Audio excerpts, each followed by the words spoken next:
Hello, this is the 2-minute warning for the DOJ press conference. The speakers will be... Thank you, ma'am. Thank you.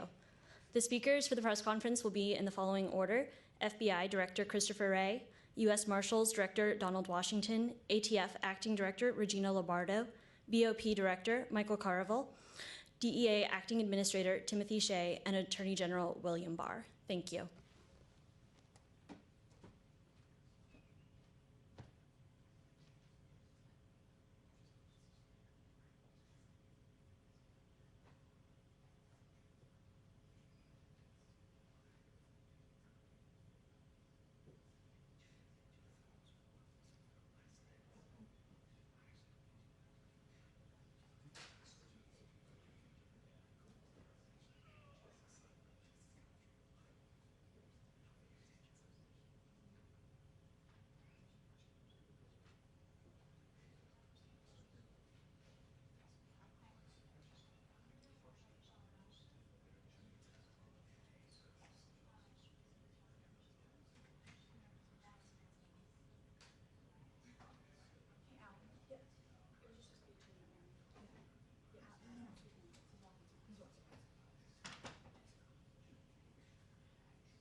Good afternoon, everybody.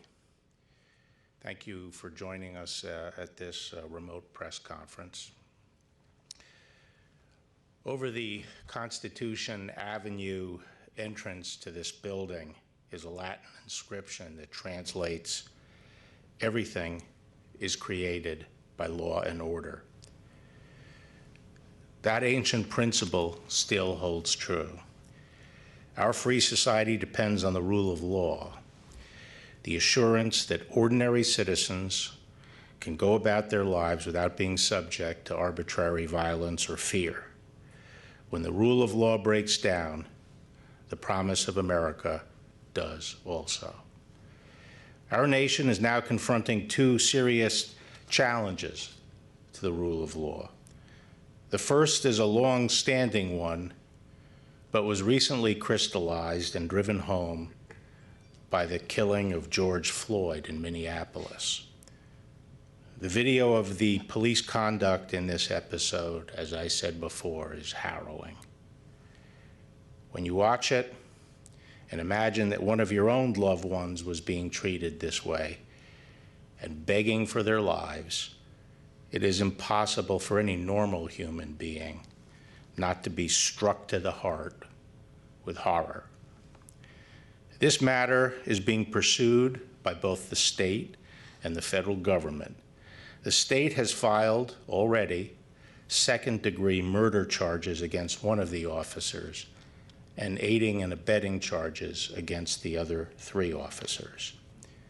As we typically do in cases such as this, the Department of Justice and the FBI is conducting a parallel and independent investigation into possible violations of federal civil rights laws.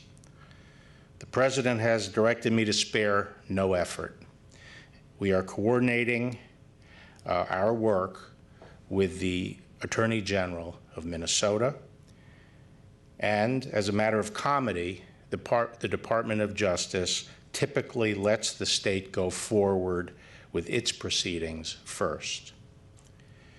This afternoon, our United States Attorney in Minnesota and the FBI Special Agent in charge of our Minneapolis field office, the FBI's field office, will attend a memorial service for Mr. Floyd. Today is a day of mourning, and the day is coming soon, I am confident, when justice will be served. George Floyd's death was not the first of its kind, and it exposes concerns that reach far beyond this particular case. While the vast majority of police officers do their job bravely and righteously, it is undeniable that many African Americans lacked confidence in our American criminal justice system. This must change. Our Constitution mandates equal protection of the laws, and nothing less is acceptable.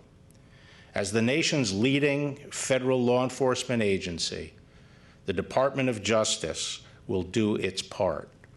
I believe that police chiefs and law enforcement officials and leaders around the country are committed to ensuring that racism plays no part in law enforcement and that everyone receives equal protection of the laws. In October 2019, the President established the first Commission on Law Enforcement since the 1960s. And I am meeting with them later this month, and I have been talking to law enforcement leaders around the country. And in the weeks and months ahead, we will be working with community leaders to find constructive solutions so that Mr. Floyd's death will not have been in vain. We will work hard to bring good out of bad. Unfortunately, the aftermath of George Floyd's death has produced a second challenge to the rule of law. While many have peacefully expressed their anger and grief, others have hijacked protests to engage in lawlessness. Violent rioting, arson, looting of businesses and public property, assaults on law enforcement officers and innocent people, and even the murder of a federal agent. Such senseless acts of anarchy are not exercises of First Amendment rights. They are crimes designed to terrify fellow citizens and intimidate communities. As I told the governors on Monday, we understand the distinction between three different sets of actors here.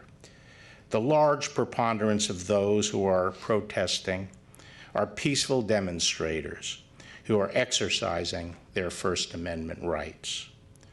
At some demonstrations, however, there are groups that exploit the opportunity to engage in such crimes as looting.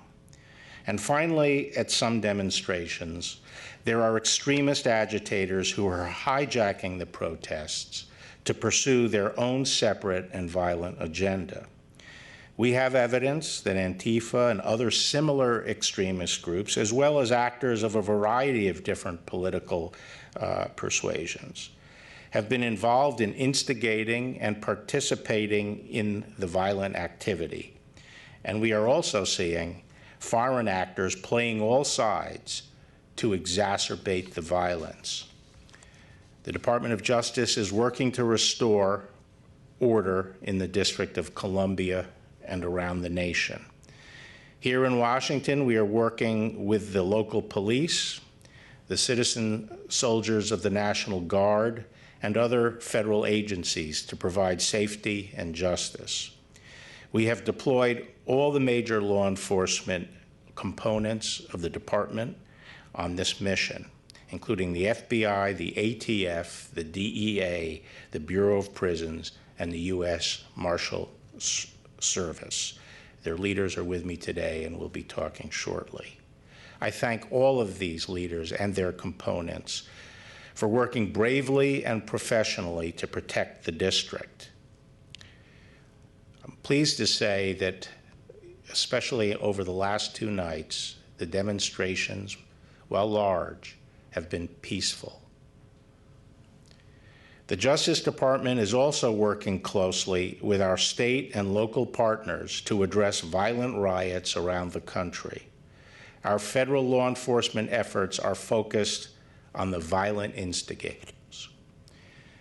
Through the FBI, U.S. attorneys' offices, component field offices, and state and local enforcement, we are receiving real-time intelligence, and we have deployed resources to quell outbreaks of violence in several places.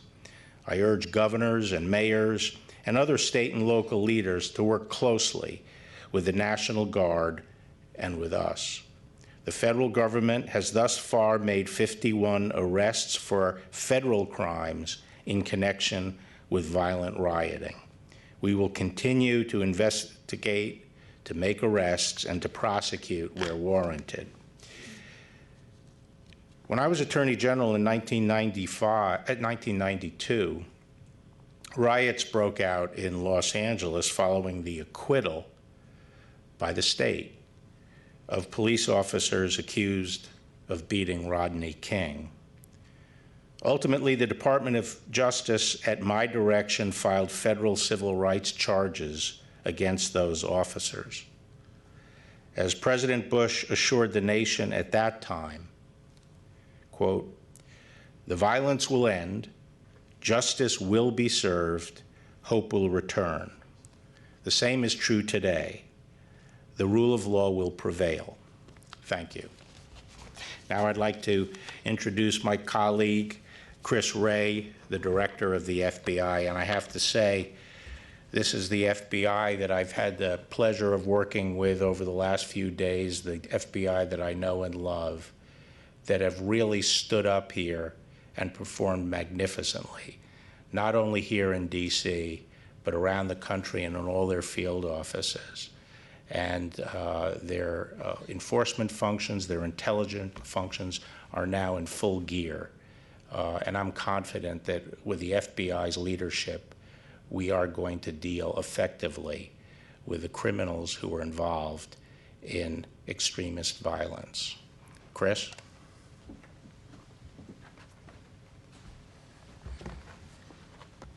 Thank you, General, for your leadership. Good morning. This is, needless to say, an incredibly challenging time for our country and for all the citizens we serve. I want to begin by expressing my deepest sympathies for George Floyd and his family. Like most of you, I was appalled and profoundly troubled by the video images of the incident that ended with Mr. Floyd's tragic death. Within hours of his death on May 25th, the FBI had opened a criminal investigation to determine whether the actions by the former Minneapolis Police Department officers involved violated federal law. We're moving quickly in that investigation, and we're going to follow the facts wherever they may lead in our pursuit of justice. Mr. Floyd's family, like a lot of families who have lost loved ones in recent weeks, are suffering right now and trying to find a way forward. In fact, our entire country is trying to find a way forward. That's because this is not just about George Floyd. This is about all of those over the years who have been unjustifiably killed or had their rights violated by people entrusted with their protection. When law enforcement fails to fulfill its most basic duty to protect and serve its citizens, particularly members of a minority community, it not only tarnishes the badge we all wear, but erodes the trust that so many of us in law enforcement have worked so hard to build. And when people feel that we haven't lived up to the trust that they place in us. It is understandable that they want to speak out and protest. And the FBI holds sacred the rights of individuals to peacefully exercise their First Amendment freedoms. Nonviolent protests are signs of a healthy democracy, not an ailing one. The FBI's mission is to protect the American people and uphold the Constitution. That mission is both dual and simultaneous. It is not contradictory. In engaging with our communities during these protests, we in law enforcement must balance the safety and security of our communities with our citizens' constitutional rights and civil liberties. One need not and must not come at the expense of the other. In recent days, the violence, threat to life, and destruction of property that we've seen in some parts of the country jeopardizes the rights and safety of all citizens, including peaceful demonstrators, and it has to stop. We're seeing people who are exploiting this situation to pursue violent extremist agendas, anarchists like Antifa and other agitators. These individuals have set out to sow discord and upheaval rather than join in the righteous pursuit of equality and justice. And by driving us apart, they're undermining the urgent work and constructive engagement of all those who are trying to bring us together: our community and religious leaders, our elected officials, law enforcement, and citizens alike. Many have suffered from the violence instigated through these radicals and extremists, including members of our own law enforcement family, officers killed or gravely injured while just doing their jobs, fulfilling their duty to the public by trying to keep everyone safe. To be clear, we are not in any way trying to discourage peaceful protesters. And to those citizens who are out there making your voices heard through peaceful, lawful protests, let me say this: we in law enforcement hear you. We have to make sure that our policing and our investigations are conducted with the professionalism and commitment to equal justice that you all deserve. But we are also committed to identifying, investigating, and stopping individuals who are inciting violence and engaging in criminal activity.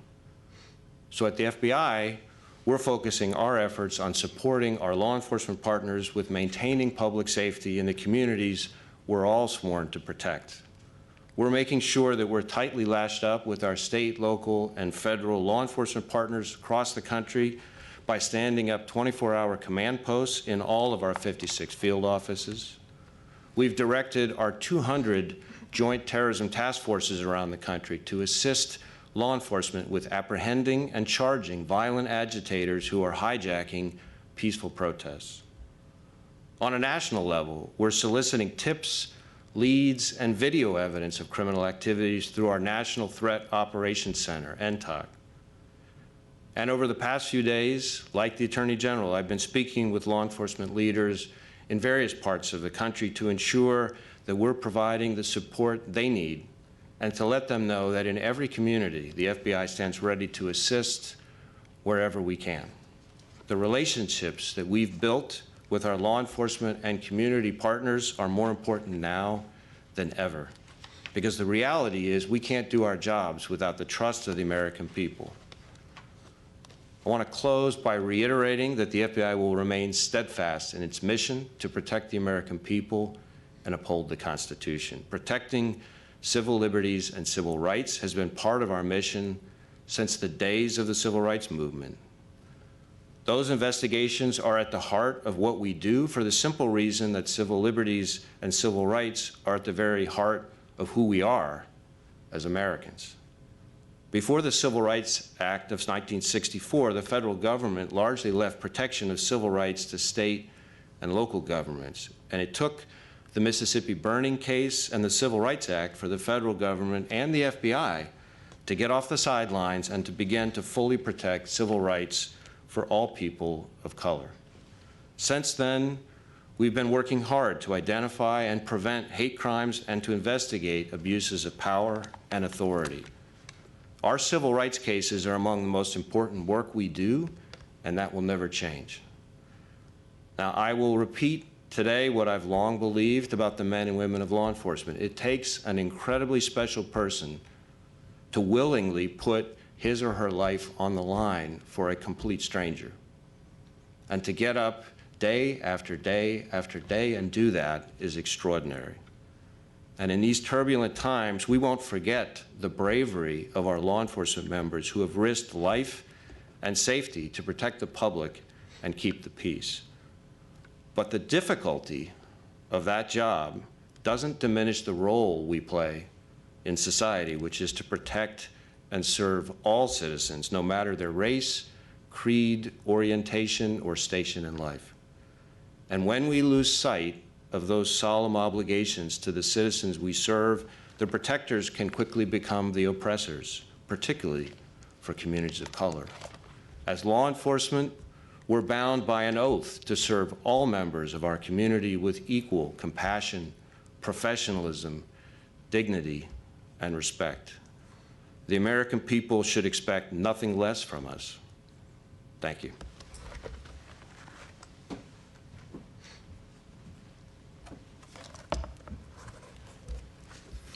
Good morning. I am Donald Washington, Director of the United States Marshal Service. First of all, thank you, Attorney General Barr.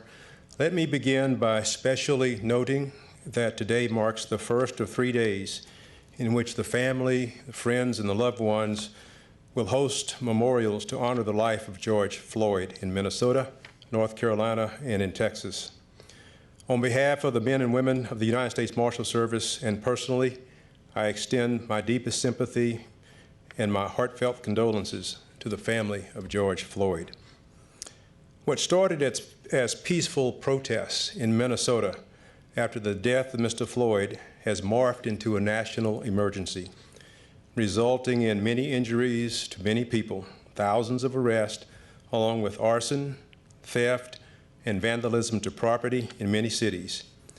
As of last night, U.S. Marshals report damage and vandalism to 21 federal courthouses located in 15 states and the District of Columbia. There has been damage and vandalism to many other federal properties. The U.S. Marshal Service is assisting other agencies in efforts to address violent disturbances that have occurred in the District of Columbia and in other cities around the United States. Peaceful protests are good for our country. This right should be respected by all persons, and this right absolutely deserves the full protection of officers of the law. Among our basic functions is the absolute duty to protect people who are exercising constitutional rights. However, rioters, arsonists, thieves, looters, and their protagonists are criminals. They have undermined peaceful and lawful demonstrations and protests. These criminals threaten our basic constitutional rights to life, liberty, and the pursuit of happiness, and they must be brought to justice. Since the earliest days, just after our nation's birth, U.S. Marshals have worked to ensure the rule of law by making sure that the federal judiciary and the federal judicial process operate unfettered and unintimidated. We have also worked tirelessly over the years to bring thousands and thousands of fugitives to justice, and today one of our primary missions is to find and protect endangered children.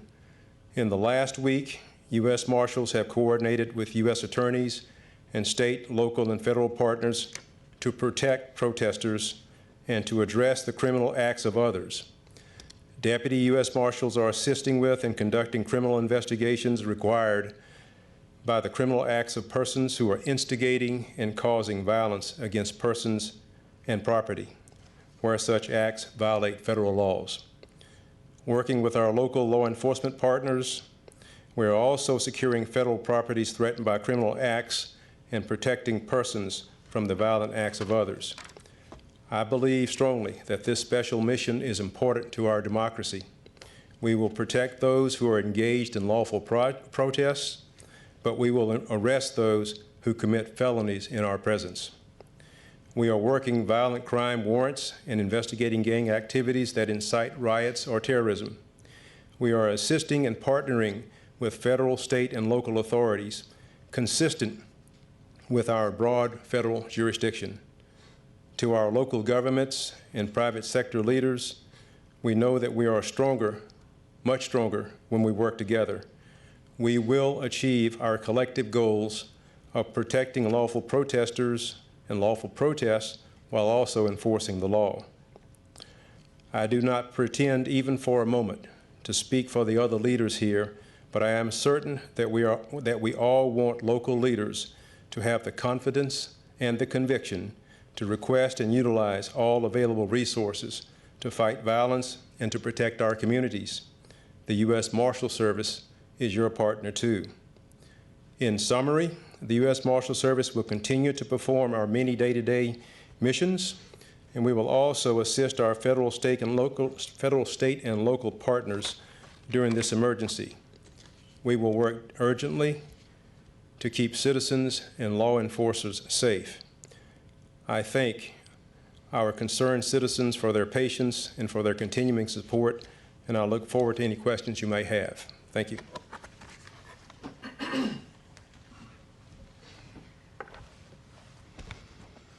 Good afternoon. My name is Regina Lombardo, the Acting Director of ATF. For many special agents, one of the proudest moments is when you raise your right hand to take the oath of office to support and defend the United States Constitution. And we take that oath seriously. However, in the moment, we don't know exactly what we will be faced with, what challenges we will have to overcome in order to uphold that oath that we took. In this moment today, we express our warmest sympathies to the family of George Floyd and acknowledge the pain and suffering for his family. We also have sympathy for those that are suffering across the country. Unfortunately, where our constitutionally protected right to peacefully assemble has sometimes turned to the riots and criminal acts, the resulting violence involves crimes of ATF's core mission. Shootings, responding to shootings, burglaries, arsons, bombings, especially destructive devices such as the Molotov cocktail. At the request of the Attorney General, ATF has provided every available resource. We have deployed a large number of special agents, our special response team here in our nation's capital. We have supported the Washington Metropolitan Police Department, the United States Secret Service, and the United States Park Police to protect the public, property, and the national landmarks that belong to each and every one of you. Our national response teams are here in Washington, D.C. in order to quickly respond to the emerging arson incidents. We are working with the D.C. Fire to assess, investigate the 7 incendiary fires in the D.C. area caused by criminals, including the arson at St. John's Church, the AFL-CIO, the National Park Service Building, and the D.C. Fire District 4 Police Department. The individual we believe responsible for that fire at the Metro PD's Fort District has been arrested and charged. Our certified fire investigators, chemists, fire engineers, and explosive specialists are working around the clock to support the ongoing safety of operations. Across the country, ATF special agents, industry operations investigators from all 25 of our field divisions are responding to shootings, arsons, bombings, and thefts of federal firearms licensed dealers. We are providing investigative support and assistance to all of our local and state partners. ATF has responded to numerous shooting scenes at the disturbances of cities that is actively working with local law enforcement, and we are entering those shell casings into our National Integrated Ballistic Information Network, NIBIN. Our National Tracing Center is running traces on the recovered firearms, and we are collecting DNA from shell casings and ballistic evidence. Our crime gun intelligence centers are collecting valuable intelligence and sharing all of that information in a joint environment. ATF's JTTF representatives are working with the FBI in multiple cities, as well as our Department of Justice partners, the U.S. Marshal Service, the DEA, and the Bureau of Prisons, all state and local federal law enforcement working in partnership. Our special agents and certified fire investigators are tracking and assisting more than 847 arsons, over 76 explosive incidents, and providing valuable technical expertise and intelligence support. 2 of our national response teams, our NRT, have been activated and responding to Minneapolis and St. Paul, Minnesota. We have developed efficient and effective strategies to triage and quickly assess the scenes, even in an unstable environment. ATF has also responded to 73 federal firearms licensed dealers. We have identified many suspects and made arrests and recovered many firearms already. We have responded to assaults and murders of our law enforcement partners. Our team of ATF professionals at our National Correlation Center and our laboratories and our tracing center are all working day and night to make those arrests. We are on the streets, making cases, and protecting the American public from violent criminals. You do not have to be in law enforcement to know that this is dangerous work. ATF has answered the call. As the Attorney General stated, the most basic function of government is to provide security for the people who live their lives and exercise their rights, and we will meet that responsibility. This is our mission, and we deeply are committed to that mission, to protect and serve. Thank you.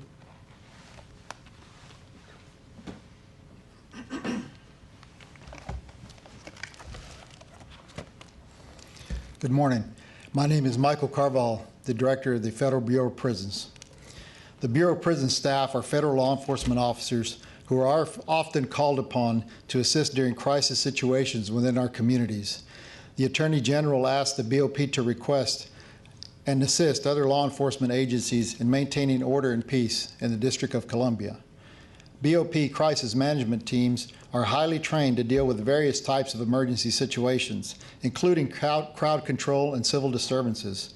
They are experienced in confrontational avoidance and conflict resolution. In the aftermath of the tragic death of George Floyd, it is unfortunate that these services are necessary. On behalf of the BOP and its 36,000 staff, I extend our greatest sympathies to the family for his loss. We also respect the rights of the public to express their frustration and grief. We appreciate those who seek to ensure the events surrounding Mr. Floyd's death are never repeated again. It's shameful those voices are being drowned out by those seeking to incite violence and destroy property. I'm proud of the work our staff do every day to keep our institutions safe, and I'm honored that they were called upon to assist our communities. Thank you.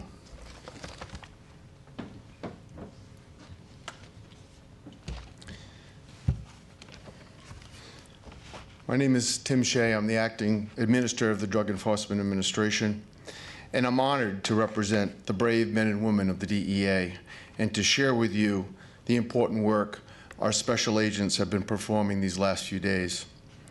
But first, I'd like to join the Attorney General and take a moment to express my sincere condolences on behalf of myself and the men and women of the DEA to the family and friends of George Floyd, as well as to all those who mourn his passing. It was a tragedy for us too in law enforcement. The DEA's mission, like all law enforcement partners, is to protect the American people. Before they receive their badge and credentials, every one of our special agents takes an oath to uphold the Constitution and the rule of law. And that's exactly what they're doing this week. As is the case with other significant events, our agents have been authorized to respond as needed to violations of federal law. And I'm proud of what our agency has done to assist our state and local partners to ensure that those who wish to peacefully protest may do so in safety and without fear of violence. While these events have been largely peaceful, agitators continue to attempt to sow chaos. We've recovered weapons. We've had rocks thrown at our vehicles. And our agents, along with other law enforcement partners, have endured the continual verbal assaults. And during that time, our agents have acted professionally and admirably under these very difficult conditions. DEA special agents are providing security, conducting threat assessments, sharing that information on potential violations of federal law in real time. In addition, DEA continues to investigate drug-related crimes, including the theft of controlled substances from looted pharmacies, which is happening here in the District of Columbia and across the country. In the National Capital Region, approximately or over 150 DEA special agents have partnered with the Metropolitan Police Department at their request and the National Guard to enforce security posts and maintain a secure perimeter in designated areas. DEA has also provided over 11 mobile response teams, SRT teams, who are prepared to respond to high-risk situations and other requests for assistance, including medical services. DEA owes much of its success in enforcing our nation's drug laws to the assistance provided by the very federal, state, and local partners that need our help now. Every DEA agent out on the street helps free up one of our local law enforcement counterparts, in the case of Washington, the MPD, to carry out their policing functions and protect the public. DEA is committed to providing that support as long as it's needed, requested, and authorized. Our country was founded upon basic principles and rights, and chief among them is the right of free speech and the right to assemble peaceably. We're supporting those rights and the peaceful demonstrators by ensuring their voices can be heard and that those seeking to exploit this situation are held to account. Thank you.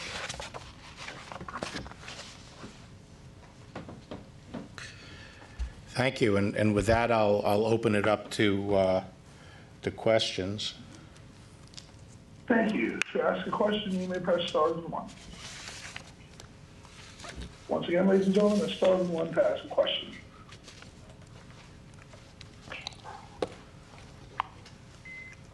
And today's first question comes from Pete Williams with NBC News. Please go ahead. Thank you, Mr. Attorney General. Washington, D.C. has a lot of experience in dealing with large, complex events that include protests like the inauguration or meetings of the World Bank.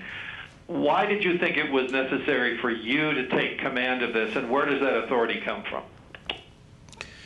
Well, I think the rioting got going, I think, on Friday, May 29th, and got worse and worse over the weekend. It culminated or came to a crescendo over the weekend on Sunday evening right around the White House on H Street on the northern side of Lafayette Park. And it was very serious rioting. The Treasury Department annex there was broken into. A historical building on Lafayette Park, which is federal property, was burned down. There was a fire set at the historical St. John's Church right there across from the White House, and an old church that goes back to the 18th century and is referred to as the Church of Presidents. The rioters used crowbars to dig out the pavers at Lafayette Park and use them as projectiles thrown at Secret Service and other federal agents. There were numerous head injuries among the federal personnel whose responsibility is to protect the White House. Just to give you an indication, but from Saturday until today, and virtually, the lion's share of these injuries came over the weekend, there were 114 injuries to law enforcement, most of those to federal agents, and most of those inflicted right around the White House.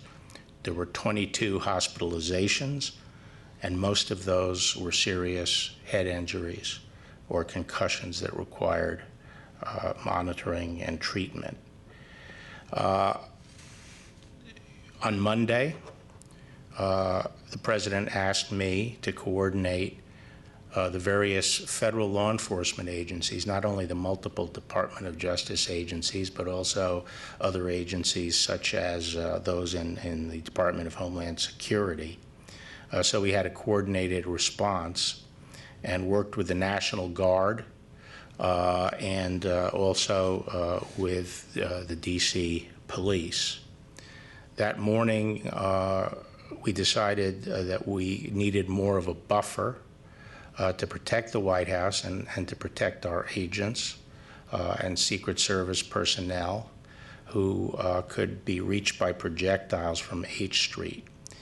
I made the decision that we would try to move our perimeter northward by a block to provide this additional protection. And later at 2 o'clock on Monday, I met with all the various law enforcement agencies and we set our tactical plan. And that plan involved moving our perimeter a block north to I Street. It was our hope to be able to do that relatively quickly before many demonstrators appeared that day. Unfortunately, because of the difficulty in getting appropriate forces and units into place, by the time they were able to move our perimeter up to I Street, there had been a large number of protesters had assembled on H Street. There were projectiles being thrown, and the group was becoming increasingly unruly, and the operation, they were asked 3 times if they would move back 1 block. They refused, and we proceeded to move our perimeter out to I Street. It is true that the Metropolitan Police have a lot of experience in dealing with demonstrations, but we have a lot of this is the federal city. It's the seat of the federal government. Many of the buildings, as you know, and facilities here and the monuments are the responsibility of the federal government, and the proceedings and process of the federal government take place here. And so when you have a large-scale civil disturbance that is damaging federal property, threatening federal property, threatening federal law enforcement officers, threatening the officials in government and their offices, and our great monuments, it is the responsibility of the federal government to render that protection, and we do so in close coordination with the Metropolitan Police Department. Fortunately, later that evening on Monday, after we did establish a buffer zone, we were able to finish that day without further significant violence from the demonstrators. And then the following 2 days were peaceful. The assemblies and the protests were peaceful.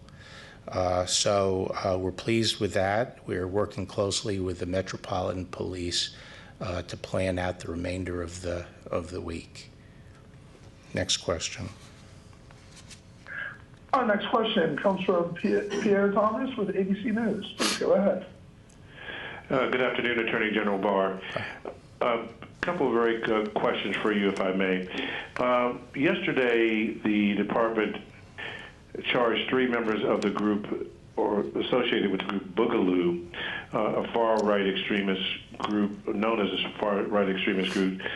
Is it important in your remarks and thoughts to point out all the different groups that are involved in this type of violent activity? And then the second question is, do you have any concerns that law enforcement could have perhaps been more surgical in how they operated on Monday?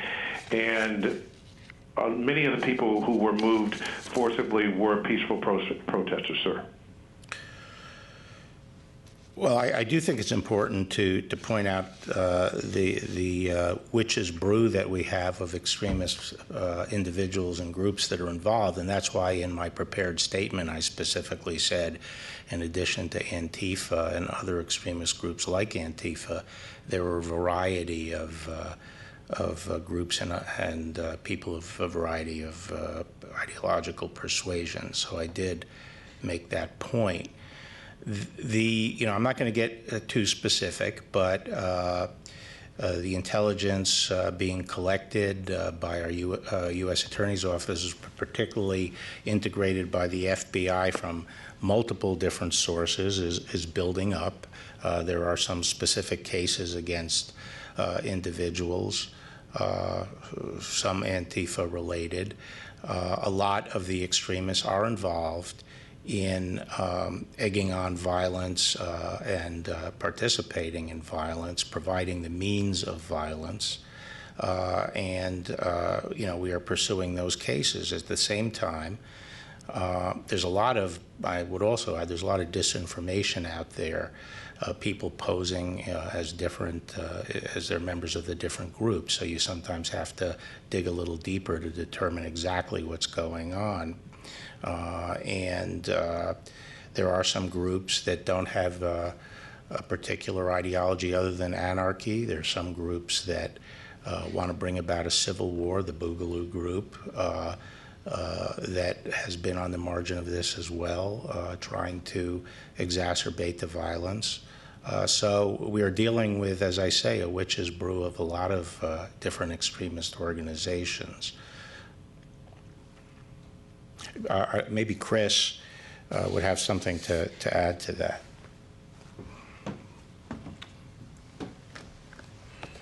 Sure. I mean, let me say first, as I've said for quite some time, and including even my first few months in the job, we, the FBI, have quite a number of ongoing investigations of violent anarchist extremists, including those motivated by an Antifa or Antifa-like ideology, and we categorize and treat those as domestic terrorism investigations and are actively pursuing them through our joint terrorism task forces. In the course of the current unrest, while the majority of the protesters are peaceful, there are certainly instigators, agitators, and opportunists seeking to exploit these demonstrations to commit violence or rioting.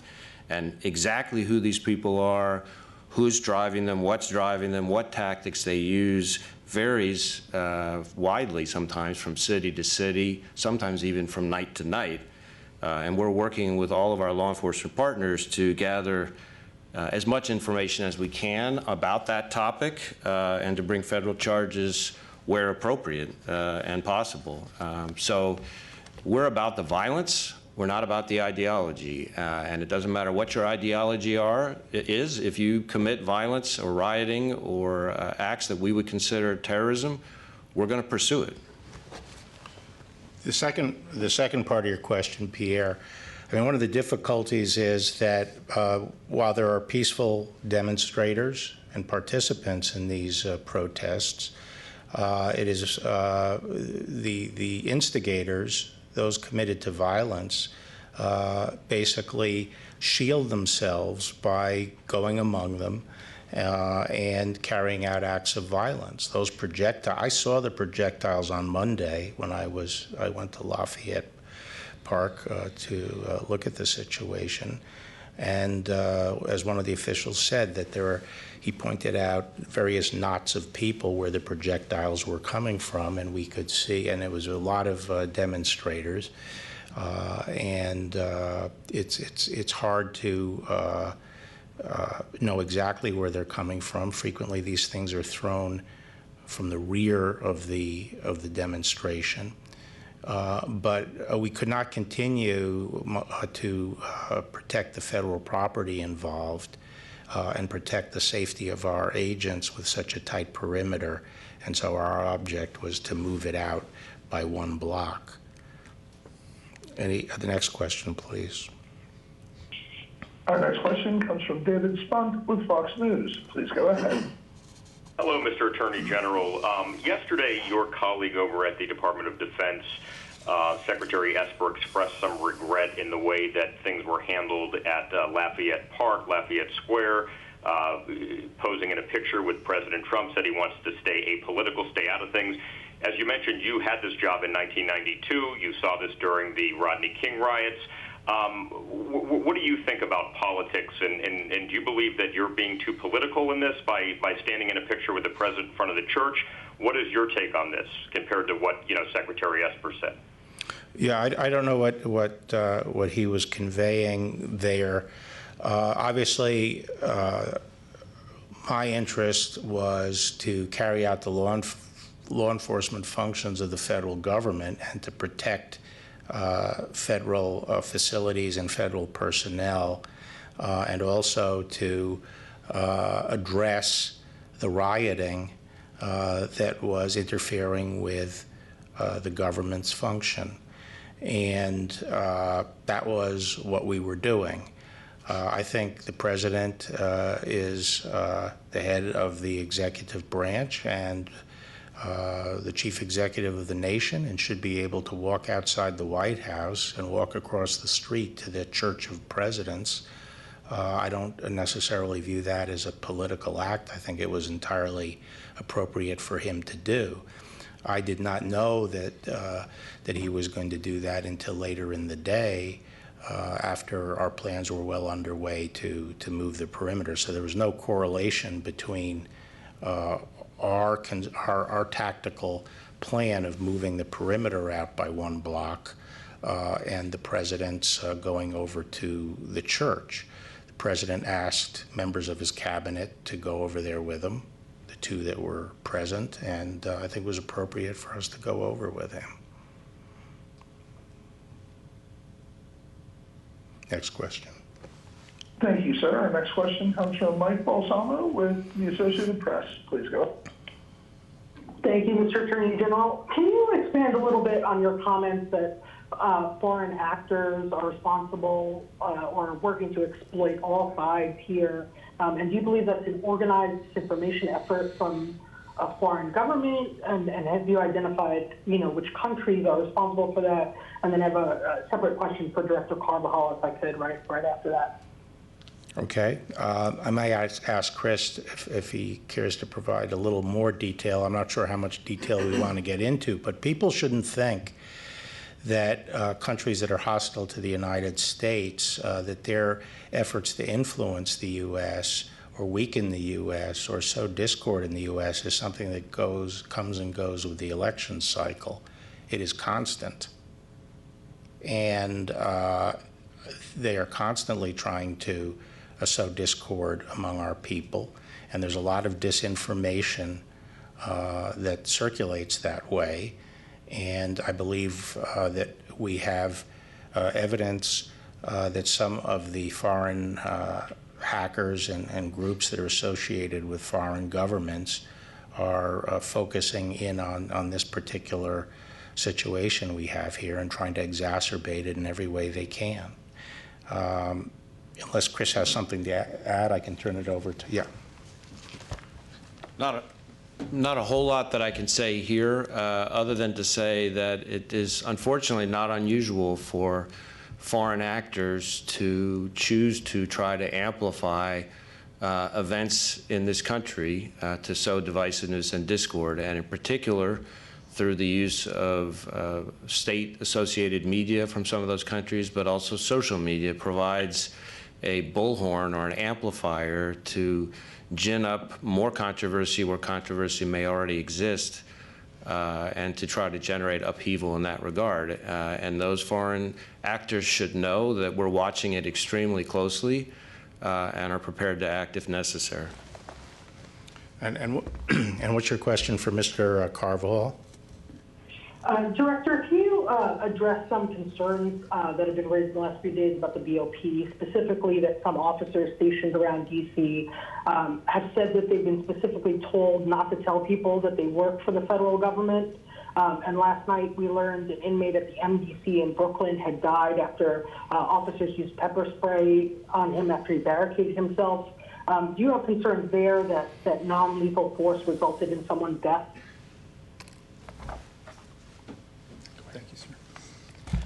Thank you, Mike, for the question, and let me clarify this. First of all, I'm not aware of any specific Bureau of Prisons personnel being told not to identify themselves.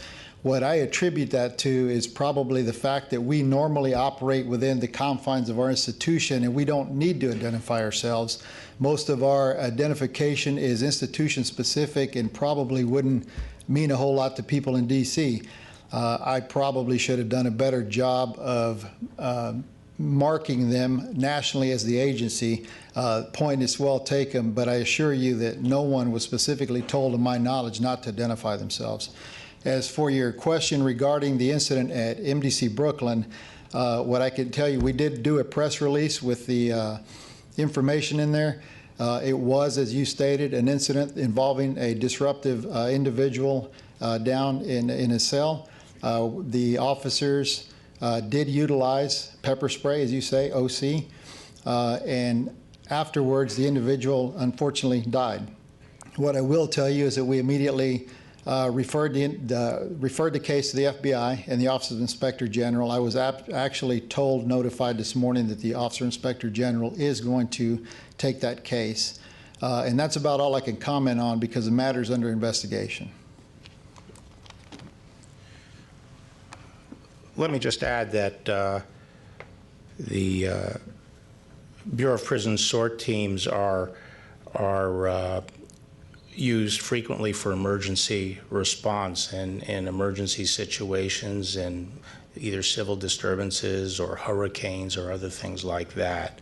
They're highly trained units, and in fact, in the Department of Justice, we do not really have large numbers of units that are trained to deal with civil disturbances. I know a lot of people maybe looking back on history think we can call on hundreds and hundreds and hundreds of U.S. Marshals, and that's simply not the case. Our Marshals response force is approximately 100 U.S. Marshals. And so historically, when there have been emergencies where we have to respond with people who do have experience in these kinds of emergencies, they're highly trained people. We use what are called SORT teams, response teams from the Bureau of Prisons. And I could see a number of, now in the federal system, we don't wear badges with our name. I mean, the agents don't wear badges in their names and stuff like that, which many civilian police agents, non-federal police agencies do. I could understand why some of these individuals simply wouldn't want to talk to people about who they are, if that in fact was the case. I'll take the next question. Our next question comes from Sadie Gurman with Wall Street Journal. Please go ahead.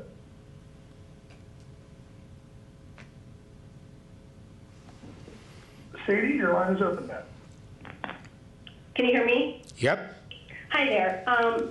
Hoping you can explain how exactly you coordinate the National Guard deployment and movement in and around Washington with those of various federal law enforcement agencies. Is it you who communicates the orders to them, and how does that work? No, well, it largely depends who they're supporting at that time.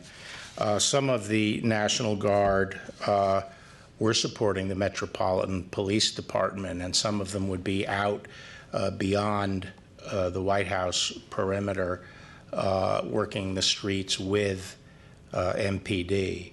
So they would be tactically attached there. Others, we asked the National Guard to protect federal monuments, and so a number of the units, maybe even, well, I won't speculate about a majority, but a lot of the units were dispersed around the city to protect federal monuments or particular federal facilities. Those that were within the White House area and were part of protecting the White House and Lafayette Park area were under the direction of the tactical commanders in that area. But in terms of requesting the resources and asking for their assistance, that was ultimately my responsibility of ensuring that the National Guard that we needed to support law enforcement and support the district were brought to bear. Next question. Yes, sir. Our next question comes from Katie Benner with New York Times. Please go ahead. Hi, Mr. Attorney General. Thank you so much for doing this press conference. I have two questions, but the most important is probably I'd like to ask you about your thoughts on police abuse of power. Last year at a law enforcement conference, you said that such abuse reflected bad apples more than systemic breakdowns. But today you said George Floyd's death is not the first of its kind. While the vast majority of officers do their jobs bravely and righteously, it's undeniable that many African Americans lack confidence in the criminal justice system. So has your thinking on whether we're looking at a systemic issue or not shifted over time? No, my views haven't shifted recently. And what you quoted, I think is consistent. And you were addressing, the use of excessive force. Is that right, Katie? Is that what you were addressing, or were you talking more? Yes, excessive force, the police abuse. Yes. Yeah, I do think that those who engage in excessive force that involves, remember, federal civil rights laws address willful use of excessive force, and those that engage in that kind of activity, I think, are a distinct minority. And I think the overwhelming number of police officers try conscientiously to use appropriate and reasonable force. And then my second question was just, it seems that we're ratcheting up in the district the tools and the power of the federal response, giving DEA, BOP, for example, the power to make arrests. I'm wondering why that's happening now, because it seems that the streets have been relatively calm and there's no curfew tonight. And I think that decision was made by the mayor because she has confidence that we've sort of returned to order. Well, actually, after assessing the situation last night toward the end of the evening, that is late in, or maybe early in the morning, I felt that we could afford to collapse our perimeter and eliminate some of the checkpoints and so forth, and take a little bit of a more low-profile footprint for a couple of reasons. Number one, I think that we have seen a sharp reduction in violent episodes and peaceful demonstrations, and our hope and expectation is that those will continue. And also because we now have on hand sufficient resources, we feel, to deal with that contingency if violence increases. So I do think that over the weekend, and certainly at the beginning of this week, we had a phenomenon around the country with a number of cities getting extremely violent.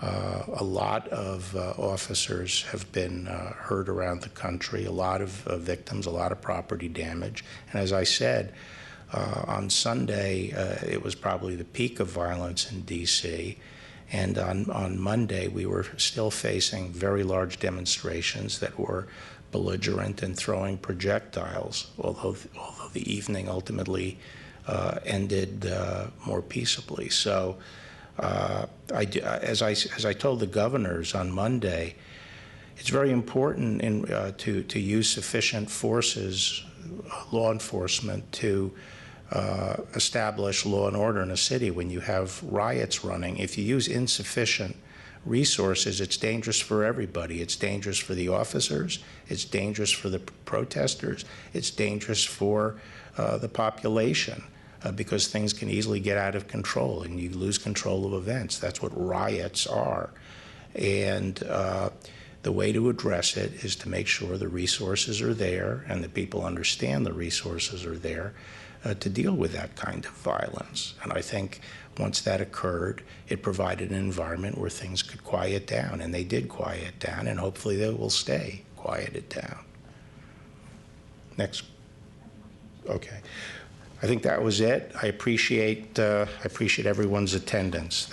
And I again want to appreciate the hard work done by all the men and women in the Department of Justice and the Justice Department components and their leaders. Thank you. Thank you all for attending.